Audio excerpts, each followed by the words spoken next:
बिस्मिल्लाहिर्रहमानिर्रहीम। अस्सलाम वालेकुम स्टूडेंट्स, मैं हूं हसन फरीद, आपका फिजिक्स टीचर। स्टूडेंट्स, आज हम एंगुलर एक्सेलरेशन को डिस्कस करेंगे और याद रखिएगा ये हमारी इस चेन का तीसरा लेक्चर है। पहले एंगुलर डिस्प्लेसमेंट पढ़ा, एंगुलर वेलोसिटी पढ़ी, अब हम एंगुलर एक्सेलरेशन डिस्कस करेंगे। ये तीनों चीजें आपको अच्छी तरह से आनी चाहिए। आइए स्टार्ट करते हैं आज का लेक्चर। स्टूडेंट्स, एंगुलर एक्सेलरेशन जैसे कि आप देख रहे हैं दो वर्ड्स हैं। पहले तो मैं इस वर्ड को डिस्कस करता हूं कि एक्सेलरेशन का क्या मतलब होता है। आप लोगों ने देखा होगा कि हम ये जो वर्ड है ना एक्सेलरेट, इसको ना सिर्फ फिजिक्स में बल्कि आम डेली लाइफ में भी हम यूज करते हैं। मिसाल के तौर पर अगर कोई शख्स सुस्त काम कर रहा हो, कम स्पीड पे काम कर रहा हो, तो हम कहते हैं भाई अपने काम को एक्सेलरेट कर, ठीक है ना, अपनी स्पीड तेज करो। तो एक्सेलरेशन का मतलब फिर क्या हुआ? एक्सेलरेशन का मतलब हुआ अपनी स्पीड को चेंज करना। तो जब भी किसी चीज की स्पीड या वेलोसिटी, अगर मैं वेक्टर टर्म में बोलूंगा, ठीक है जी, तो स्पीड या वेलोसिटी जब चेंज होती है तो हम कहते हैं कि उस बॉडी के पास एक्सेलरेशन है। तो मैं आसान अल्फाज में लिख देता हूं कि एक्सेलरेशन का क्या मतलब होता है। एक्सेलरेशन का मतलब होता है चेंज इन स्पीड। तो यह तो हो गया जी थोड़ा सा तारुफ एक्सेलरेशन का। अब हम जरा डिस्कस करते हैं कि ये जो एक्सेलरेशन के साथ दूसरा वर्ड अटैच है जो कि लिखा हुआ है एंगुलर, ये क्या कहता है? तो जब हम बात करते हैं एंगुलर की, एंगुलर का मतलब होता है किसी चीज का, आसान अल्फाज में बोल रहा हूं, किसी चीज का घूमना। पंखे का घूमना एक एंगुलर मोशन है, पहिए का घूमना, व्हील का घूमना एंगुलर मोशन है, जमीन का अपने एक्सिस पर रोटेट करना एंगुलर मोशन है। ये सारी एंगुलर मोशंस है। तो अगर मैं इस वर्ड को हटा दूं, सिर्फ एक्सेलरेशन की बात करूं, तो इसका मतलब है स्पीड चेंज करना। मिसाल के तौर पर अगर मेरे पास ये गाड़ी है और ये गाड़ी आहिस्ता आहिस्ता स्पीड पकड़ रही है, ज्यादा कर रही है, तो मैं कहूंगा ये एक्सेलरेट कर रही है। और अगर मेरे पास ये गाड़ी एक स्पीड से आ रही है और ब्रेक लगाकर आहिस्ता आहिस्ता अपनी स्पीड कम करती है, तो भी मैं कहूंगा ये एक्सेलरेट कर रही है। लेकिन हम कहेंगे कि इसमें डी एक्सेलरेशन है। नाउ स्टूडेंट्स, ये आप लोगों ने गाड़ी की जो एग्जांपल देखी है, इसमें आप लोगों ने नोट किया कि जो गाड़ी है वो स्ट्रेट लाइन में मूव कर रही है, जबकि यहां जो मैं बात कर रहा हूं वो है एंगुलर। एंगुलर का मतलब क्या बताया मैंने? कि किसी चीज का रोटेट होना, सर्कल में मूव करना, घूमना, दूसरे अल्फाज में, ठीक है। तो फिर एंगुलर एक्सेलरेशन का मतलब क्या हुआ? कि किसी चीज का, कौन सी चीज का? घूमती हुई चीज का स्पीड कम या ज्यादा करना, हम कहेंगे उस बॉडी में एंगुलर एक्सेलरेशन होगा। तो ये वो एक्सेलरेशन नहीं है जो आपने चैप्टर नंबर 3 में पढ़ा, वो लीनियर एक्सेलरेशन था। उसमें एक्सेलरेशन तो होता था, स्पीड कम या ज्यादा तो होती थी, लेकिन बॉडी स्ट्रेट लाइन में मूव करती थी, जैसे कार की एग्जांपल दी मैंने। लेकिन यहां पर भी बॉडी की स्पीड कम या ज्यादा होगी, लेकिन वो बॉडी स्ट्रेट लाइन में मूव करने की बजाय एक एक्सिस पर रोटेट करेगी। फॉर एग्जांपल, अगर ये मेरे पास एक पंखा है और ये पंखा इस वक्त रुका हुआ है, मैं इसको ऑन करता हूं, जैसे मैं इसको ऑन करूंगा आहिस्ता आहिस्ता स्पीड बढ़ाना शुरू कर देगा। I will say that this body has an acceleration, but what kind of acceleration? Angular acceleration, because the body is in angular motion. Body इस वक्त angular motion में है। ओके हो गया? इसी तरह से हमारे पास अगर ये पंखा चल रहा था और मैं अचानक से इसको ऑफ करूं, तो अगेन यू विल सी कि बॉडी अपनी जो स्पीड है आहिस्ता आहिस्ता कम करना शुरू करेगी। Again I will say that this body has an acceleration, but what kind of acceleration? Because the body is doing angular motion, it is performing angular motion, तो मैं कहूंगा इसका एक्सेलरेशन तो है, लेकिन मैं उसको नाम दूंगा एंगुलर एक्सेलरेशन का। तो आसान अल्फाज में हम क्या कहेंगे कि जब भी कोई घूमती हुई चीज अपनी स्पीड बढ़ाए या अपनी स्पीड कम करे, तो उसमें एंगुलर एक्सेलरेशन होता है। और स्टूडेंट्स, हम ये भी कह सकते हैं कि स्पीड का वर्ड की बजाय हम वेलोसिटी का वर्ड भी यूज कर सकते हैं, ठीक है ना। ये सिर्फ आप लोग जानते हैं कि स्केलर और वेक्टर का डिफरेंस है। तो यहां से मुझे एंगुलर एक्सेलरेशन को डिफाइन करना है और एंगुलर एक्सेलरेशन से रिलेटेड बहुत सी टर्म्स है जिनको डिफाइन करना है। पहले तो मैं एंगुलर एक्सेलरेशन की प्रॉपर डेफिनेशन लिखता हूं। तो what is angular acceleration? Rate of change of angular velocity, ठीक है जी। ये है एंगुलर एक्सेलरेशन की डेफिनेशन, कि जब भी किसी चीज की, घूमती हुई चीज की वेलोसिटी या स्पीड चेंज हो, तो उसे हम बोलते हैं एंगुलर एक्सेलरेशन। लेकिन चेंज कई किस्म का होता है स्टूडेंट्स। एक होता है सिंपल चेंज। सिंपल चेंज क्या होता है? उसमें आप टाइम को नहीं देखते। मिसाल के तौर पर मैं कहता हूं कि पाकिस्तान की आबादी जो है वो 3 करोड़ बढ़ गई, ये 3 करोड़ का चेंज आ गया पॉपुलेशन में, लेकिन ये सिंपल चेंज है। अगर मैं ये कहूं पाकिस्तान की आबादी 3 लाख हर मंथ में बढ़ रही है, अब ये भी तो चेंज ही है ना।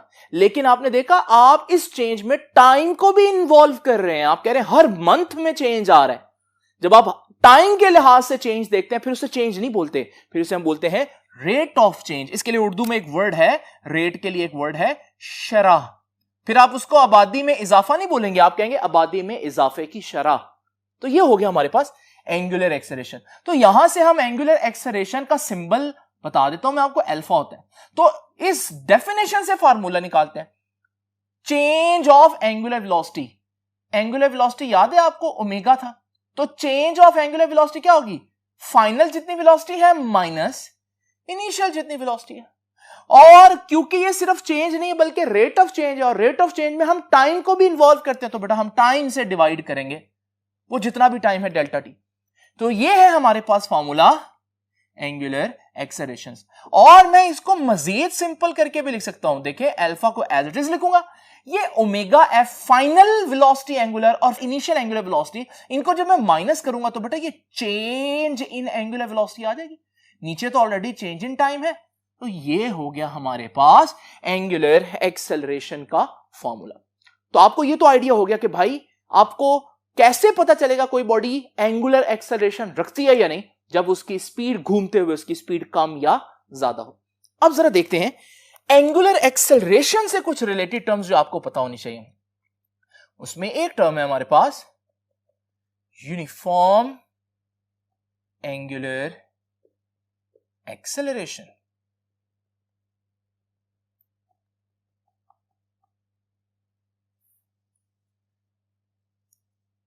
एक बात तो आपको पता है, इसमें भी एंगुलर एक्सेलरेशन तो आ रहा है, लेकिन साथ एक वर्ड आ रहा है यूनिफॉर्म। यूनिफॉर्म का मतलब क्या होता है? जब कोई चीज चेंज ना हो, इसलिए हम इसे बोलते हैं यूनिफॉर्म।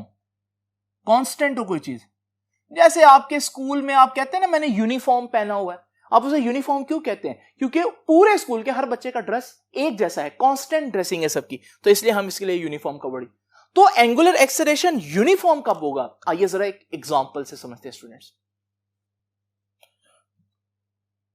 ये मैंने आपके सामने एक छोटा सा सिनेरियो बनाया। जस्ट इमेजिन करें मेरे पास एक पार्टिकल है जो यहां पर है, और ये पार्टिकल अभी सर्कल में मूव करेगा। पहले सेकंड में इसने यहां से यहां मूव किया, यानी 10 डिग्रीज मूव किया। दूसरे सेकंड में वो यहां से यहां तक आ गया, 20 डिग्री एक ही सेकंड में उसने रिवॉल्व किया। और फिर तीसरे सेकंड में उसने यहां से यहां एक सेकंड में 30 डिग्री रिवॉल्व किया, और फिर एक सेकंड में ही उसने 40 डिग्री रिवॉल्व किया। आप देख रहे हैं हमारे पास उस बॉडी की घूमने की स्पीड आहिस्ता आहिस्ता बढ़ती जा रही है। पहले सेकंड में सिर्फ 10 डिग्री, दूसरे में 20 डिग्री, 30 डिग्री, और फिर 40 डिग्री उसने मूव किया। पहली बात मैं आपको यहां क्लियर कर दूं, असूलन अगर मैं एसआई यूनिट्स को देखूं तो मुझे यहां डिग्री नहीं बल्कि रेडियन लिखना चाहिए। लेकिन रेडियन से क्योंकि आप इतने ज्यादा फेमिलियर नहीं होते, डिग्री आप स्टार्ट से ही पढ़ते आ रहे हैं, इस वजह से मैं क्या कर रहा हूं कि आप लोगों को कॉन्सेप्ट जहां भी चाहिए होगा वहां डिग्री ही यूज करूंगा। लेकिन इसका यह मतलब नहीं है कि आप मेरी वो कही हुई बात भूल जाएं कि रेडियन जो है वो एसआई यूनिट है, तो असल कैलकुलेशंस रेडियन में ही होंगी। ये सिर्फ समझने के लिए। देखिए एक सेकंड में बॉडी यहां से यहां तक आई, 10 डिग्री मूव किया, तो इसकी एंगुलर वेलोसिटी कितनी हुई? एंगुलर वेलोसिटी हुई 10 डिग्री पर सेकंड। ठीक है जी। फिर एक सेकंड में उसने 20 डिग्री मूव किया, तो उसकी एंगुलर वेलोसिटी कितनी हुई? 20 डिग्री पर सेकंड। और फिर एक सेकंड में 30 डिग्री मूव किया, तो एंगुलर वेलोसिटी हुई 30 डिग्रीज इन 1 सेकंड। और फिर एंगुलर वेलोसिटी हुई 40 डिग्रीज इन 1 सेकंड। आप देख रहे हैं बॉडी की एंगुलर वेलोसिटी क्या हो रही है?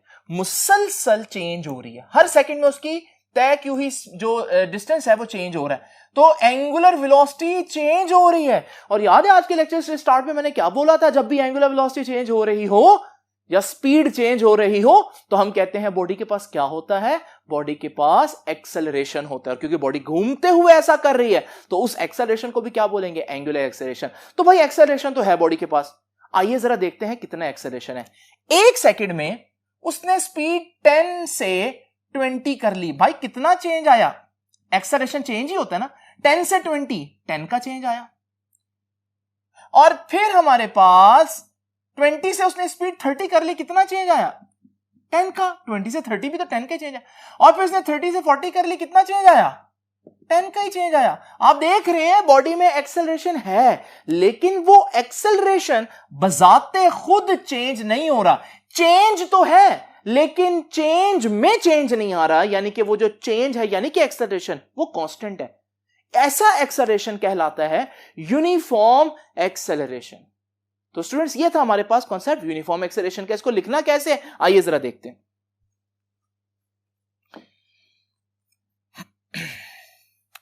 तो what is uniform acceleration? When a body changes its velocity, या एंगुलर वेलोसिटी कहूंगा क्योंकि चीज घूम रही थी।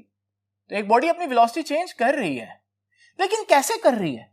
Changes it angular velocity equally in equal interval of time, बराबर बराबर चेंज कर रही है। 10-10 का चेंज आ रहा था जैसे अभी जो मैंने एग्जांपल दी।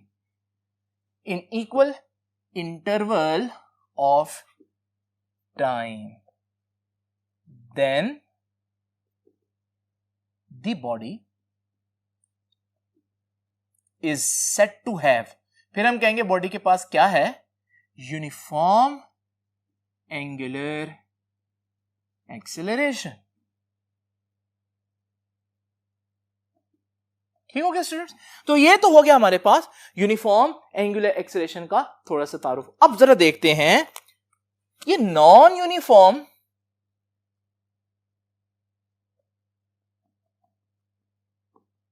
या वेरिएबल, इसके लिए एक वर्ड है नॉन यूनिफॉर्म।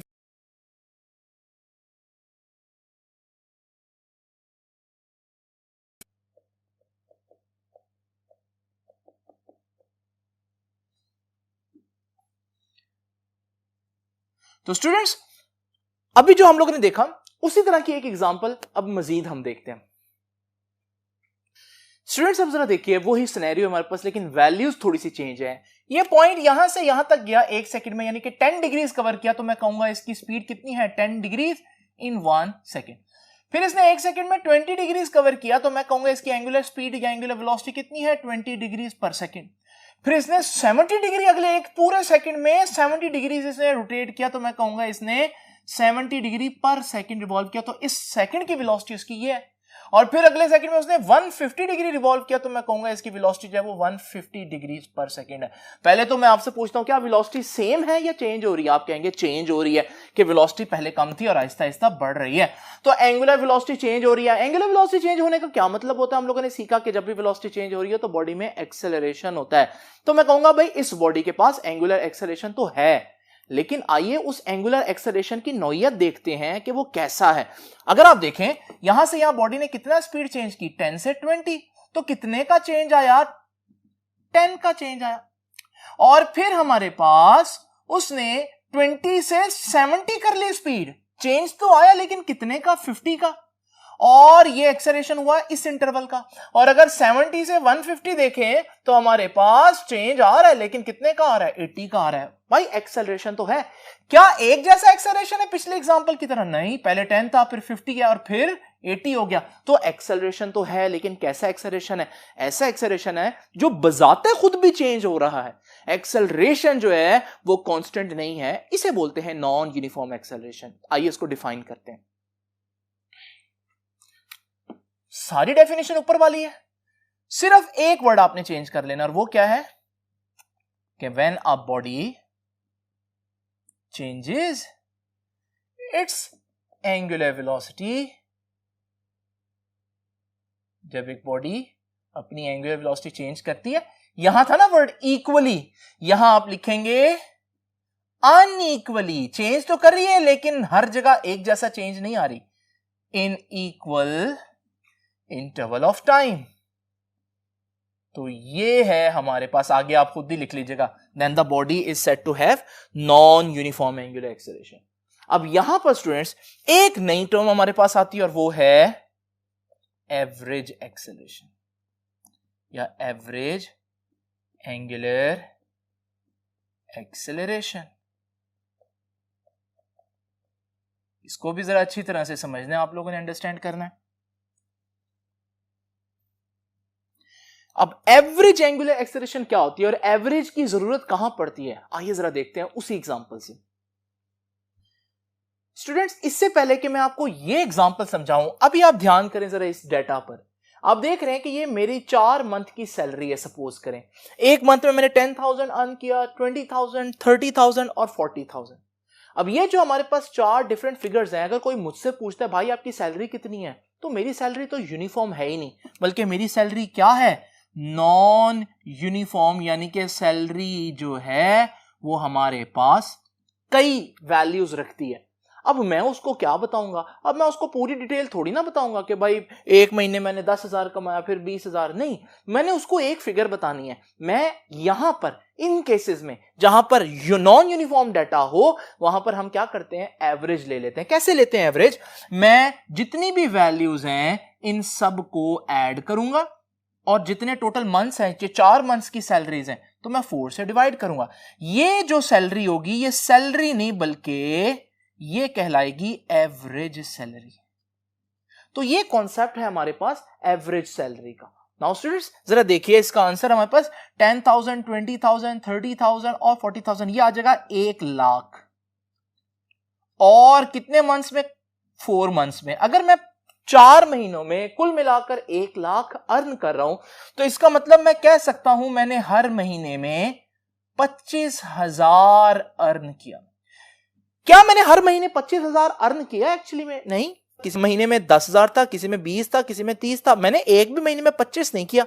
लेकिन ये 25 जो है वो आपकी सैलरी नहीं है, ये एक्चुअल सैलरी नहीं, आपकी एवरेज सैलरी है। कि अगर आप हर महीने 25,000 कमाते तब भी आप 4 महीनों में 1 लाख अर्न करते। तो जब हमारे पास डाटा नॉन यूनिफॉर्म हो तो हमें एवरेज का सहारा लेना पड़ता है। ये तो आपको समझ में आ गई बात। अब जरा देखें इस बात का इससे क्या ताल्लुक बनता है। ये देखिए, ये हमारे पास 10 डिग्री, 20 डिग्री, 40, 70 और 110 डिग्री हर सेकंड में मूव कर रहा है। तो इसकी वेलोसिटी 10 डिग्री हो गई पर सेकंड, 20 डिग्री पर सेकंड, 40, 70 डिग्री पर सेकंड और 110 डिग्री पर सेकंड। वेलोसिटी चेंज हो रही है कि नहीं हो रही? अब देखते हैं वेलोसिटी के चेंज होने से हमने क्या देखा था, जब भी वेलोसिटी चेंज हो तो बॉडी में क्या होता है, एक्सेलरेशन होता है। तो एक्सेलरेशन हुआ 10 से स्पीड 20 होगी, कितना एक्सेलरेशन हुआ, 10 का। और फिर हमारे पास यहां पर भी अगर आप देखें 20 से 40 हो गई स्पीड, कितना एक्सेलरेशन हुआ, चेंज आया 20 से 40 का, तो 20 का चेंज आया। और फिर 40 से 70 का चेंज आया तो 30 का चेंज आया। और फिर 70 से 110 डिग्री का चेंज हो गया, 110 डिग्री चेंज हो गए तो हमारे पास एक्सेलरेशन हुआ 70 से 110, 40 का चेंज हुआ। अब जरा एक्सेलरेशन की सारी वैल्यूज देखो। पहले सेकंड का एक्सेलरेशन है 10, दूसरे का सेकंड का एक्सेलरेशन 20, तीसरे का 30, चौथे का 40, ये वाला। अब जरा देखें क्या ये डाटा यूनिफॉर्म है, नॉन यूनिफॉर्म है? ये नॉन यूनिफॉर्म है। अगर आपको एक्सेलरेशन की एक वैल्यू बतानी है तो आप बता नहीं सकते, क्योंकि आपके पास तो डिफरेंट किस्म के एक्सेलरेशंस है। आप इस सूरत में क्या करेंगे, वही कॉन्सेप्ट एवरेज का सहारा लेंगे। जब डाटा नॉन यूनिफॉर्म हो तो एवरेज ले लेंगे। अब एवरेज कैसे लेंगे, ये 4 एक्सेलरेशंस हैं और 4 टोटल सेकंड लगे हैं, तो आप इसको 4 से डिवाइड कर देंगे, ये आ जाएगा 25 का आंसर। ये जो 25 है ये हमारे पास एवरेज एक्सेलरेशन है। क्या किसी भी सेकंड में उसका एक्सेलरेशन 25 रहा है? कहीं भी नहीं। लेकिन एक्सेलरेशन जो है वो एवरेज अगर देखें तो उसका 25। तो एवरेज जहां कई जगहों पर सॉल्यूशन है, क्योंकि कई जगहों पर हम एवरेज का सहारा हमें लेना पड़ता है, वहां ये कुछ प्रॉब्लम भी करता है। और वो ये प्रॉब्लम करता है कि एवरेज आपको ट्रू वैल्यू नहीं बताता। यानी कि अगर मैं कहता हूं मेरी एवरेज सैलरी जो है वो 25,000 है, तो किसी भी मंथ में मुझे 25,000 मिला तो नहीं है। इस वजह से एवरेज जहां कुछ फायदे रखता है वहां कुछ नुकसान भी रखता है। तो एवरेज में हम क्या करते हैं, हम टोटल चेंज ले लेते हैं और टोटल टाइम से डिवाइड कर देते हैं। तो आइए स्टूडेंट जरा एवरेज को डिफाइन करते हैं। तो what is average angular acceleration? ये था ना, change in velocity over time. तो total change in velocity, total change in angular velocity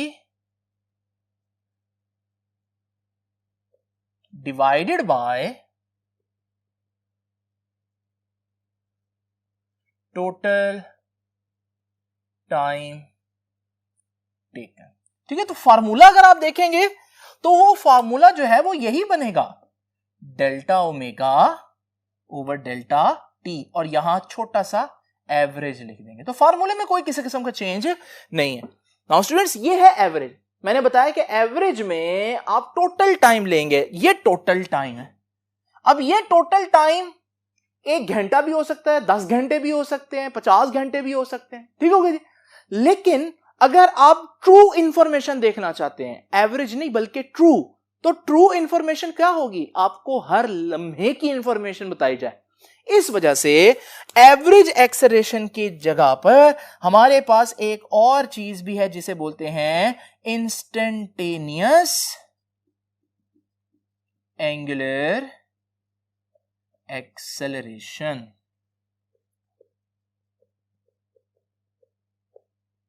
ये भी एंगुलर एक्सेलरेशन है। इंस्टेंट का मतलब क्या होता है, इंस्टेंट का मतलब होता है एक लम्हा। तो एक लम्हे को बोलते हैं इंस्टेंट। एवरेज तो टोटल टाइम होगा ना, आप 1 सेकंड भी ले सकते हैं, आप पूरा दिन का एक्सेलरेशन भी निकाल सकते हैं, लेकिन वो ट्रू वैल्यू नहीं होगी। लेकिन अगर आप ट्रू वैल्यू निकालना चाहते हैं तो आपको हर लम्हे का एक्सेलरेशन निकालना पड़ेगा, उसे हम क्या बोलेंगे, इंस्टेंटेनियस एंगुलर एक्सेलरेशन। अब मजे की बात है, इसका फार्मूला वही होगा, फार्मूला वही होगा कि delta omega over delta T. बस फर्क क्या होगा कि ये जो डेल्टा टी है ये कोई और टाइम नहीं होगा, एक लम्हा होगा। एक लम्हा तो बहुत छोटा होता है, इस वजह से मुझे यहां पर लिमिट लगानी पड़ेगी, शर्त लगानी पड़ेगी, लोगों को बताना पड़ेगा कि भाई ये जो डेल्टा टी है ना, ये कोई और टाइम नहीं बल्कि ये डेल्टा टी अप्रोचेस टू 0 है। और अप्रोचेस टू 0 का मतलब है कि ये टाइम इंटरवल इतना थोड़ा चेंज हुआ है कि ऑलमोस्ट ये एक लम्हा बनता है। इसे हम बोलेंगे कि ये जो हमारे पास एंगुलर एक्सेलरेशन है ये इंस्टेंटेनियस एंगुलर एक्सेलरेशन। क्लियर हो गया स्टूडेंट्स? तो इंस्टेंटेनियस एंगुलर एक्सेलरेशन को इसके फार्मूले से डिफाइन करता हूं। कैसे डिफाइन करेंगे? इंस्टेंटेनियस एक्सेलरेशन क्या है? Delta omega over delta t ही है। शर्त यह है कि डेल्टा टी अप्रोचेस 0 हो। तो ये हमारे पास, इसको हम यूं डिफाइन कर सकते हैं आसान अल्फाज में, that limiting value of delta omega over delta t, वही delta omega over delta t जो आप पहले से लेते रहे, लेकिन अब उसकी कौन सी वैल्यू? Limiting value. शर्त लग गई है, एक लिमिट लग गई, और वो लिमिट क्या है वो भी बता देते हैं। Limiting value of delta T, delta omega over delta T, where limit delta t approaches 0। तो शर्त क्या है? शर्त यह है कि वो जो टाइम इंटरवल है वो इतना थोड़ा हो कि वो एक लम्हा, एक इंस्टेंट बने। नाउ स्टूडेंट्स, एक और बड़ी ही इंपॉर्टेंट बात जरा देखते हैं, और ये बड़ी इंपॉर्टेंट बात है, इसको जरा तवज्जो से देखिएगा। स्टूडेंट्स, मैंने आप लोगों को थोड़ी देर पहले ये सैलरी, जो नॉन यूनिफॉर्म सैलरी थी, उसका मैंने आपको मसला बताया था। वो हर लम्हे की, मैं हर मंथ था लेकिन हर लम्हा बोल देता हूं क्योंकि अब इंस्टेंटेनियस का कॉन्सेप्ट आपको आ गया। मेरी हर लम्हे की सैलरी क्योंकि डिफरेंट है तो मुझे एवरेज लेना पड़ा। हर लम्हे की कुछ और आ रही है और एवरेज कुछ और आ रहा है। अब जरा देखते हैं, इमेजिन करो मेरी सैलरी यूनिफॉर्म हो, हर लम्हे में मैं 10,000 कमाऊं। अब अगर आप एवरेज लेना चाहें, एवरेज कैसे लेते थे? सबको ऐड करो और टोटल जितने सैलरीज हैं, 3 सैलरीज हैं, उस पर डिवाइड कर दो, ये आ जाएगा 3000 ओवर 3। ठीक है जी। और 3000 ओवर 3 क्या बनेगा? 10,000 नहीं बनेगा। ये 10,000 क्या है? ये तो मेरी एवरेज सैलरी है। और मेरी हर लम्हे की सैलरी कितनी थी भाई? वो भी 10,000 थी। इसका मतलब क्या हुआ? अगर यूनिफॉर्म सैलरी हो तो फिर इससे फर्क नहीं पड़ता कि आप एवरेज लें या इंस्टेंटेनियस देखें, क्योंकि एवरेज और इंस्टेंटेनियस वैल्यूज आपस में बराबर हो जाती हैं। शर्त यह है कि आपका डाटा क्या होना चाहिए? यूनिफॉर्म होना चाहिए। तो यह बड़ा इंपॉर्टेंट ऑब्जेक्टिव बनता है स्टूडेंट्स, और वो ये कि if a body has uniform angular acceleration, अगर एक बॉडी का यूनिफॉर्म एंगुलर एक्सेलरेशन है तो फिर उसके एक लम्हे का एक्सेलरेशन ले लो यानी इंस्टेंटेनियस एक्सेलरेशन, या उसके पूरा एवरेज ले लो, हमारे पास इंस्टेंटेनियस एक्सेलरेशन और एवरेज एक्सेलरेशन आपस में हमेशा बराबर होंगे। ये बड़ी इंपॉर्टेंट बात है स्टूडेंट्स। ये तो हो गए कुछ चीजें आप लोगों की एंगुलर एक्सेलरेशन से related, uniform, non uniform, average, instantaneous. I hope कि आपको ये चीजें अच्छी तरह से समझ में आ गई होंगी। अब जरा स्टूडेंट्स आते हैं इस लेक्चर के एंड पर, इसके यूनिट को डिस्कस कर लेते हैं और फिर डायरेक्शन को। देखिए यूनिट क्या है, यहीं पर यूनिट को डिस्कस कर लेता हूं। आप लोगों ने एक अलग हेडिंग देनी है बकायदा, ठीक है। तो ये यूनिट है। देखिए यूनिट हमेशा फार्मूले से निकलता है। फार्मूले में ऊपर क्या है, वेलोसिटी। याद है वेलोसिटी का यूनिट क्या होता है, वेलोसिटी का यूनिट होता है रेडियन पर सेकंड। ये हम लोगों ने पिछले लेक्चर में डिस्कस किया। नीचे है टाइम, टाइम का तो अपना यूनिट सेकंड ही होता है। ये सेकंड जब ऊपर जाएगा तो ये रेडियन पर सेकंड स्क्वायर बन जाएगा। तो ये है हमारे पास एंगुलर एक्सेलरेशन का एसआई यूनिट। और अगर हमने यूनिट डिस्कस कर लिया है तो क्यों ना हम साथ डायमेंशन भी डिस्कस कर लें। डायमेंशन के बारे में मैंने आपको यह बात बताई थी कि जो रेडियन है ना, रेडियन, इसकी डायमेंशन नहीं होती, इसकी डायमेंशन नहीं होगी, सेकंड की होगी। सेकंड की डायमेंशन टी होती है, रेडियन की कोई डायमेंशन नहीं डाली, और सेकंड के ऊपर जो पावर है वो एज इट इज आएगी। तो ये हमारे पास डायमेंशन आ गई। क्या डायमेंशन होती है एंगुलर एक्सेलरेशन की, T-2।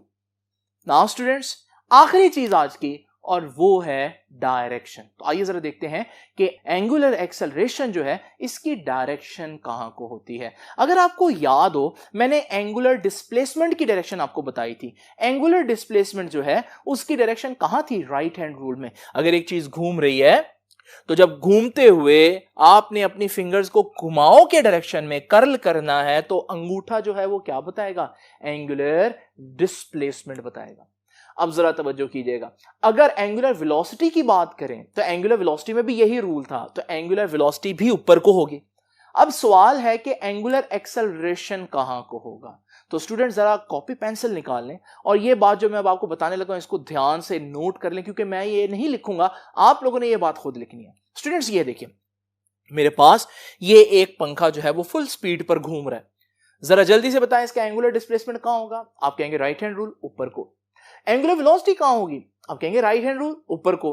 तो फिर एंगुलर एक्सेलरेशन कहां होगा बच्चों, आप कहेंगे राइट हैंड रूल और ऊपर को। नहीं स्टूडेंट्स, गलत हो जाएगा ये। आपने नोट किया मैंने क्या बोला, ये पंखा कैसे घूम रहा है, कांस्टेंट स्पीड से।